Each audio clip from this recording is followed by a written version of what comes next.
नमस्कार सभी को। आप सभी का आपके अपने इस YouTube चैनल पर हार्दिक स्वागत है। आज हम NCERT की जो पुस्तक है क्षितिज भाग 1 उसका गद्य से संबंधित पहला अध्याय प्रस्तुत कर रहे हैं। जो अध्याय प्रेमचंद जी से संबंधित है। पहले हम प्रेमचंद जी का जीवन परिचय पढ़ेंगे। उसके बाद में इस पाठ में आए हुए कठिन शब्दों के अर्थ को समझेंगे और उसके बाद इस पाठ में आए हुए महत्वपूर्ण शब्द क्वेश्चन आंसरों का अध्ययन करेंगे। तो शुरू करते हैं प्रेमचंद जी का जीवन परिचय। प्रेमचंद जी का जन्म 1880 ईस्वी में बनारस के लहमी गांव में हुआ था। उनका मूल नाम धनपत राय था। प्रेमचंद का बचपन अभाव में बीता और शिक्षा BA तक ही हो पाई थी। ये आगे शिक्षा अध्ययन नहीं कर सके। उन्होंने शिक्षा विभाग में नौकरी की, परंतु असहयोग आंदोलन में सक्रिय भाग लेने के लिए सरकारी नौकरी से इनको त्याग पत्र इन्होंने दे दिया था और लेखन कार्य के प्रति पूरी तरह ये समर्पित हो गए थे। सन 1936 ईस्वी में इन महान कथाकार का देहांत हो गया था। प्रेमचंद जी की प्रमुख कहानियां मानसरोवर के 8 भागों में संकलित है। सेवा सदन, प्रेमाश्रम, रंगभूमि, कायाकल्प, निर्मला, गबन, कर्मभूमि, गोदान आदि इनके प्रमुख उपन्यास हैं। हंस, जागरण, माधुरी आदि पत्रिकाओं का इन्होंने संपादन किया था। कथा साहित्य के अतिरिक्त प्रेमचंद ने निबंध एवं अन्य प्रकार का गद्य लेखन भी प्रचुर मात्रा में किया था। प्रेमचंद साहित्य को सामाजिक परिवर्तन का सशक्त माध्यम मानते थे। उन्होंने जिस गांव और शहर के परिवेश को देखा और जिया, उसकी अभिव्यक्ति उनके कथा साहित्य में मिलती है। किसानों और मजदूरों की दयनीय स्थिति, दलितों का शोषण, समाज में स्त्री की दुर्दशा और स्वाधीनता आंदोलन आदि उनकी रचनाओं का मूल विषय माना जाता है। प्रेमचंद के कथा साहित्य का संसार बहुत व्यापक है। उसमें मनुष्य ही नहीं, पशु पक्षियों को भी अद्भुत आत्मीयता मिली है। बड़ी से बड़ी बात को सरल भाषा में सीधे और संक्षेप में कहना प्रेमचंद जी के लेखन की प्रमुख विशेषता मानी जाती है। उनकी भाषा सरल, सजीव एवं मुहावरेदार है तथा उन्होंने लोक प्रचलित शब्दों का प्रयोग कुशलतापूर्वक किया है। यहाँ इनकी 2 बैलों की कथा प्रकाशित की गई है।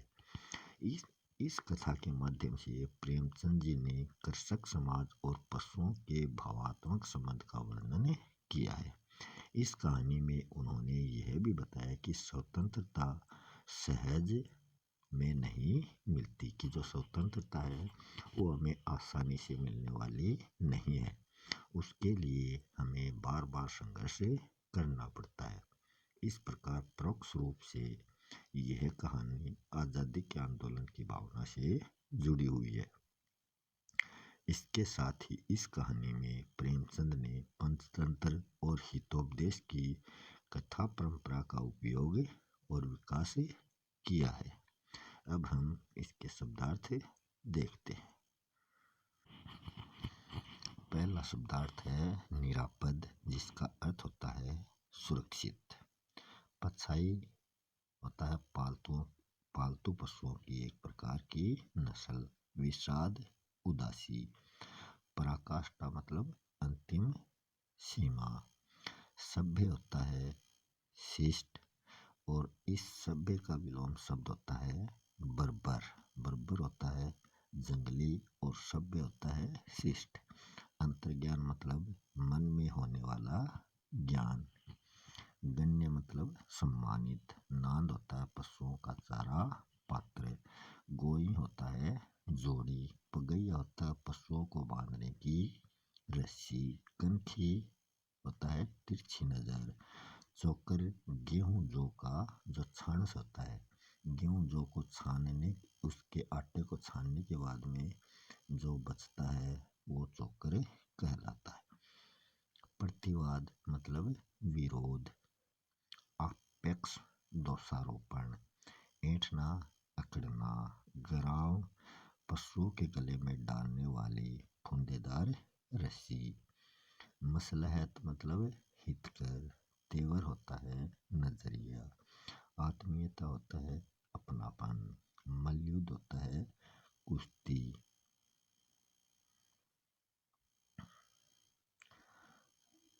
तजर्बा होता है अनुभव। नाथ होता है पशुओं की नाक में डाली जाने वाली रस्सी। आदि होता है अभ्यस्त या एक प्रकार की लत। कांजी हंस का अर्थ होता है मवेशी खाना। उत्साह आनंद। ठठरी अस्थिपंजर। उन्मत्त मतवाला। साबिका सरोकार। मजूर मजदूर या नौकर। अब हम इस पाठ से संबंधित महत्वपूर्ण क्वेश्चन आंसर शुरू करते हैं। दो बैलों की जो कथा है, इसके माध्यम से प्रेमचंद जी ने हमें क्या बताया है कि कृषक समाज व पशुओं के भावात्मक संबंधों को इसमें दर्शाया गया है कि किस प्रकार पशु अपने स्वामी से कितना लगाव रखता है। लेखक ने जानवर गधे को किसके समान बताया है कि उनके जो गुण हैं वो ऋषि मुनियों के समान इस जानवर को लेखक ने बताया है। झूरी काकी के बैलों के झूरी काछी के बैलों के क्या नाम थे? काकी नहीं ना, ये क्या है काछी। तो झूरी काछी के जो बैल थे उनमें एक का नाम हीरा था और दूसरे का मोती। झूरी ने गोई को अपने ससुराल भेजा। किसके साथ? उनका जो साला था गया, उसके साथ उनको अपने ससुराल भेजा था। हीरा मोती जब गया के घर से भागकर झूरी काछी के घर वापस आ गए तो गांव वालों ने उनका कैसे अभिनंदन किया। गांव वालों ने रोटियां खिलाई, गुड़ खिलाया, किसी ने चोकर खिलाया, किसी ने भूसी खिलाकर उनका स्वागत किया। नेक्स्ट है बैलों द्वारा वापस घर लौटने पर किसको बुरा लगा था? वो लगा था झूरी काछी की पत्नी को। मालकिन मुझे मार डालेगी। नौकर ने झूरी को ऐसा क्यों कहा? क्योंकि झूरी जो है वो अपनी पत्नी से छुपाकर बैलों को खली डलवाना चाहता था।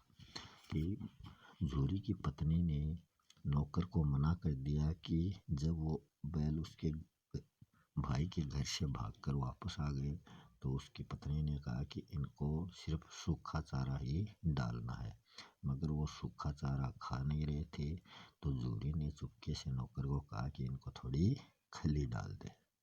तो नौकर ने कहा मुझे तो मालकिन मार डालेगी, मैं ऐसा नहीं कर सकता। दोनों बैलों में अधिक सहनशील किसको बताया गया है? हीरा को या फिर मोती को? तो सहनशील जो था वो हीरा बैल था। दोनों बैलों को लगा कि गया के घर में कोई सज्जन भी रहता है। तो उनको ऐसा क्यों लगा? क्योंकि भैरव की जो लड़की थी, जिसकी माँ उसके छोटे से जन्म लेने के बाद में उसकी माँ गुजर चुकी थी और उसकी जो सौतेली माँ थी वो उसको बहुत सताती थी। तो वो लड़की जो थी वो 2 रोटियां छुपा कर लाई और दोनों बैलों को एक एक खिला दी। दोनों बैलों का उससे पेट तो नहीं भरा, मगर उसका प्यार देखकर दोनों बैल खुश हो गए और कहा कि उनके घर में भी कोई सज्जन व्यक्ति रहता है। दोनों फूफा वाले बैल भागे जा रहे हैं।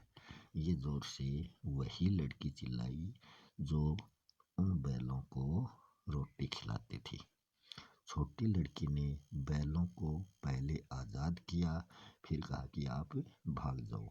दोनों बैलों ने सोचा कि अगर हम भाग जाएंगे तो इस लड़की के घर वाले इसको बहुत मारेंगे। तो उस लड़की ने कहा कि मैं ज़ोर से चिल्ला देती हूँ तब तुम भाग जाना। और वो ज़ोर से चिल्लाई कि दोनों फूफा वाले बैल तो भागे जा रहे हैं, बल्कि उस लड़की ने ही उन दोनों बैलों की रस्सी खोली थी। दोनों बैल दौड़कर अनजान गांव में पहुंचे तथा वहां भरपेट खाना खाया। तो वहां उन्होंने क्या खाया? एक खेत था, उसमें मटर की फसल खड़ी थी, तो उस खेत में पेट भरकर वो मटर की फसल खाई। हीरा ने मोती से कहा कि भागना कायरता है। ये क्यों कहा? क्योंकि जब वो दोनों अपना पेट भरकर खड़े थे तो सामने से उनको एक भारी भरकम विशाल सांड आता देखकर मोती ने कहा कि हम इसका मुकाबला नहीं कर सकते, हम यहाँ से भाग चलते हैं। तो हीरा ने कहा कि भागना तो कायरता है, हम दोनों मिलकर इसका सामना कर सकते हैं। मटर के खेत में पकड़े जाने पर दोनों बैलों को पकड़कर डाला गया। तो कहाँ डाल दिया दोनों बैलों को पकड़कर? कांजी हाउस में। कांजी हाउस में उन दोनों बैलों को बंद कर दिया गया। कांजी हाउस से आज़ाद होने के लिए अपने सींगों से दीवार तोड़नी शुरू की।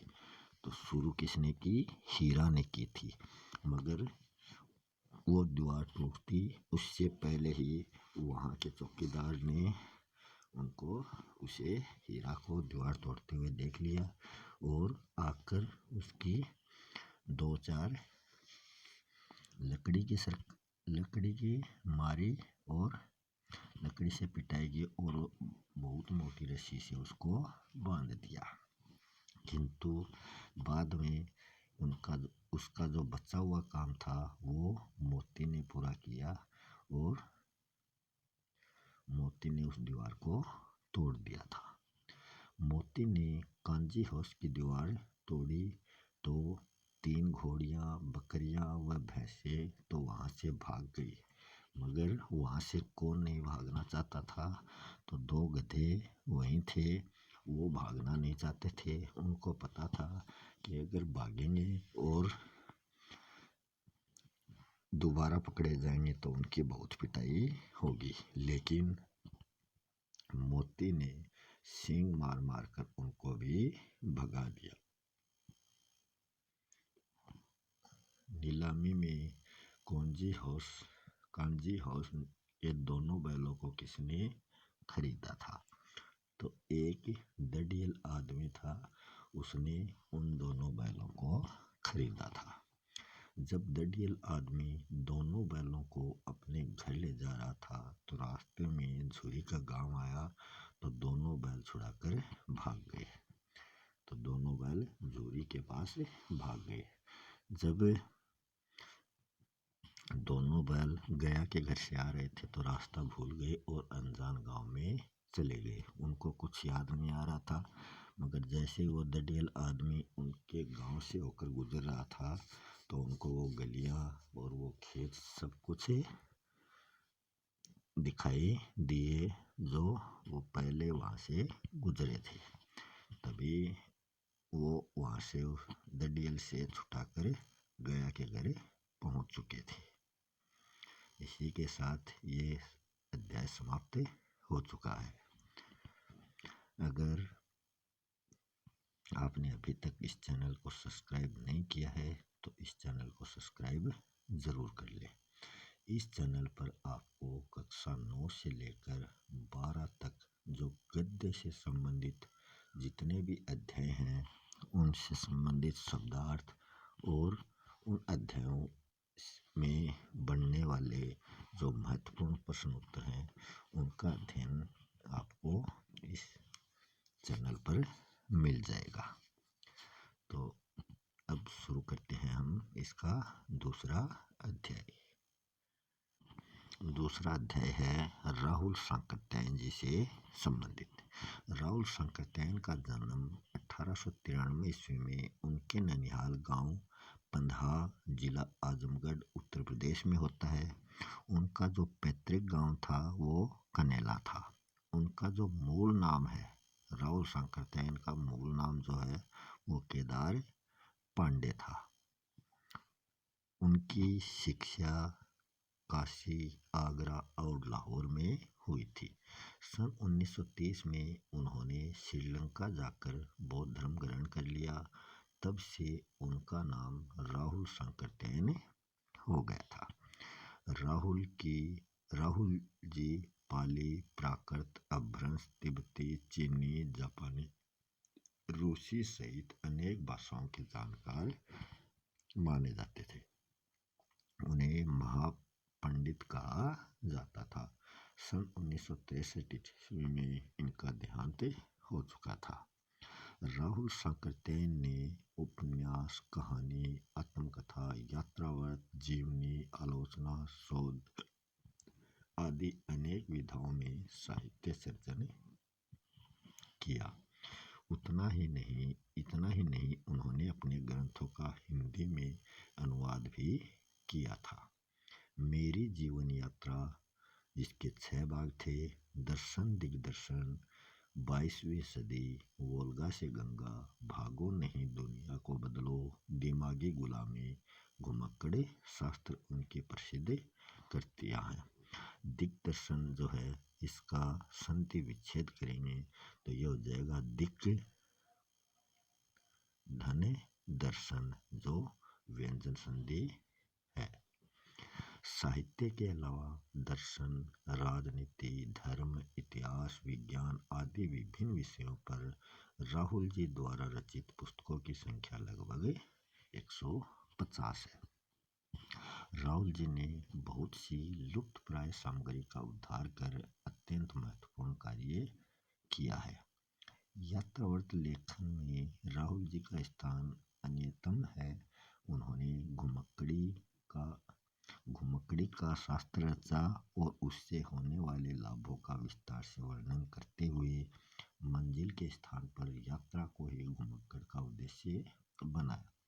घुमक्कड़ी से मनोरंजन, ज्ञानवर्धन एवं अज्ञात स्थलों की जानकारी के साथ साथ भाषा एवं संस्कृति का भी आदान प्रदान होता है। राहुल जी ने विभिन्न स्थानों के भौतिक वर्णन के अतिरिक्त वहाँ के जनजीवन की सुंदर झांकी प्रस्तुत की है। तो यहाँ संकलित जो अंश है वो राहुल जी की प्रथम तिब्बत यात्रा से लिया गया है, जो उन्होंने सन 1929-30 में नेपाल के रास्ते से की थी। उस समय भारतीयों को तिब्बत यात्रा की अनुमति नहीं थी, इसलिए उन्होंने यह यात्रा एक भिखमंगे के छद्म वेश में की थी। इसमें तिब्बत की राजधानी लासा की ओर जाने वाले दुर्गम रास्तों का वर्णन उन्होंने बहुत ही रोचक शैली में किया है। इस यात्रा वृत्तांत से हमें उस समय के तिब्बती समाज के बारे में जानकारी प्राप्त होती है। अब हम इसके शब्दार्थ करेंगे। इसके शब्दार्थ हैं: डांडा मतलब ऊंची जमीन, बीटे टीले जैसा ऊंचा स्थान, भद्र सभ्य, सत्तू भुने अनाज जैसे चना, जौ का आटा, थूक क्या आता है सत्तू या चावल के साथ, मूली, हड्डी और मांस के साथ पतली लेई की तरह पकाया गया खाद्य पदार्थ। बरिया होता है भारवाहक, गंडा होता है मंत्र पढ़कर गांठ लगाया हुआ धागा या कपड़ा। सुमति लेखक को यात्रा के दौरान मिला एक बौद्ध भिक्षु, जिसका मूल नाम लोब्जंग शेख था। लहासा की ओर जो अंश है ये लिया गया है लेखक की प्रथम नेपाल के रास्ते से की जाने वाली तिब्बत यात्रा से, जो 1929-1930 ईस्वी में इन्होंने की थी। लेखक ने देखा औरतें पर्दा नहीं करती, छुआछूत व जातिवादी का भेद नहीं था, वो तिब्बत के लोगों में। 5 साल बाद लेखक उसी रास्ते से यात्रा कर रहा था, तब उन्होंने एक भद्र यात्री के वेश में घोड़े पर सवार होकर यात्रा की थी। तिब्बत का डांडा थोड़ला स्थान जाना जाता है, तो वो डाकुओं की शरण स्थली के रूप में जाना जाता है। इसलिए लेखक ने एक भिखमंगे के वेश में उस जंगल से यात्रा पूरी की। लेखक के दल ने थोड़ला से यात्रा की, एक भिखमंगे के वेश में। लेखक के द्वारा गलत रास्ते के चयन से वह देर से पहुंचा था लंगकोर। टिंगरी गांव के मंदिर में लेखक ने क्या देखा कि वहां कंजूर की हस्तलिखित 103 पोथियां पड़ी हुई थी। डांडे के देवता का स्थान सजाया गया था पत्थरों के ढेर से, जानवरों के सींग से, रंग बिरंगे कपड़ों की झंडियों से। तो इस अध्याय में इतने ही महत्वपूर्ण प्रश्न हैं। मिलते हैं नेक्स्ट वीडियो में एक नए अध्याय के साथ। तब तक के लिए धन्यवाद।